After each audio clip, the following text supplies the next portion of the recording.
I hate to admit it. Chances are you hate to admit it, but it's happening right now and you're either aware of it or you're not. But by the end of this video, you will be aware of the fact that your phone is using you. Your phone is stealing your attention. It's been scientifically engineered to get the most of your attention, the most of your time as possible. There are literally like the smartest people in the world working together on how to make your phone more attention stealing, how to get your phone to use you. And you may or may not be aware of it at this point. If you're watching this, there's a good chance that you have a vague idea of it.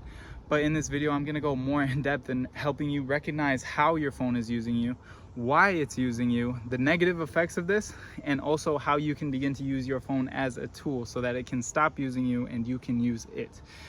So, to begin, all of these social media platforms, the YouTubes, the Instagrams, the Twitters, the Facebook, you don't pay for these things. And so how do they make their money? Well, you would think that you're using the product, but you actually are the product. That's a funny realization. When you realize that you're the product, that they are stealing your data and selling you and your data, your attention to different advertising companies, to data mining people, then you realize you're actually kind of getting the short end of the stick. And these things that are, quote, free are actually costing you your most valuable resources, which are your time and your attention. They do this by making their products, their apps, as addicting as possible. Even just the layout on your iPhone, the colors of your apps are engineered so scientifically in order to get the most of your attention and be as addicting as possible, to get you pick up your phone the most times, to click on their app as many times as they can get you to, so that you stay hooked. They get more of your attention, they get more of you, your soul, your energy, your time, and they can sell it and make more money. Now that's pretty messed up if you ask me. But there are some things that you can do about this, and it's first becoming aware of it and realizing like, oh yeah, I am addicted to my phone in certain ways, or I am addicted to certain apps. And once you're aware of this, you can begin to recognize it and start to change your behavior.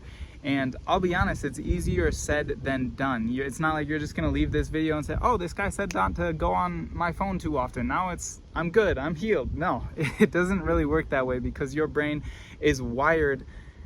Think of your wiring as a tree. It's like this big root connection in your brain that has the pattern of going on your phone in every spare minute.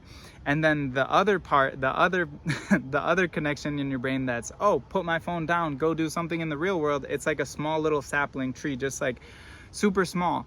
And so you need to starve the big tree. You need to stop giving your phone your attention. Stop going down that path and that pattern in your brain when you decide to go on your phone and click on these certain apps and feed the instant gratification. That only helps the tree grow bigger.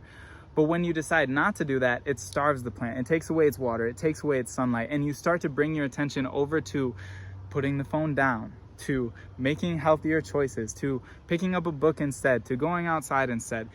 That which would be the connection of this little sapling here, it begins to get more water and sunlight and energy, and it begins to grow so that you're able to do it more and more effortlessly throughout time.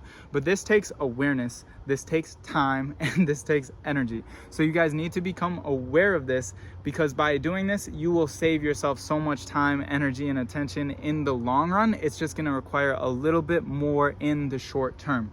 And there are ways that you can make this easier. You can set time limits on your phone for certain apps. You can leave your phone in your car, leave it in your room, have a specific box that you put your phone in and close it at night. That will make it easier by putting more friction between you and your phone. You can stop going on your phone in the morning and at night. Even better, stop putting your phone in your room. It's just not good for your brain when the first thing you see waking up is your phone and you get to like start scrolling on Instagram. That's not good, guys. I'm not here to place judgment, but that is not good for your brain.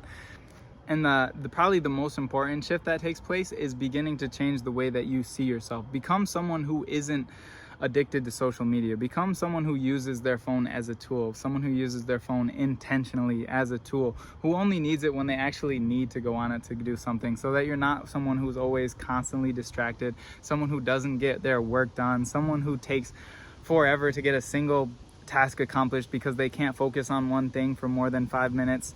That's what your phone is doing to you guys. It's stealing your focus. And when you're able to make these changes, you begin to take back your focus. You begin to unleash the power of your mind, energy that you didn't know was there, and you're able to direct it in things that actually bring more meaningful purpose to your life. And so I really hope that you guys are able to do this in your life. Don't just go click on another video, because that's just feeding the cycle, growing this big tree that's not good for you. You need to take a step back, maybe get off the app, close off the app, plant a little bit on the sapling, give it a little bit of water, a little bit of sunlight. Eventually it'll grow, and that part of you that really wants to shine through, that really wants to grow, it will, with the time, with the attention necessary, and with putting your phone down. Take these steps and you will see change in your life. I guarantee it. I literally guarantee it. You will see more satisfaction. You will see change. You will feel better.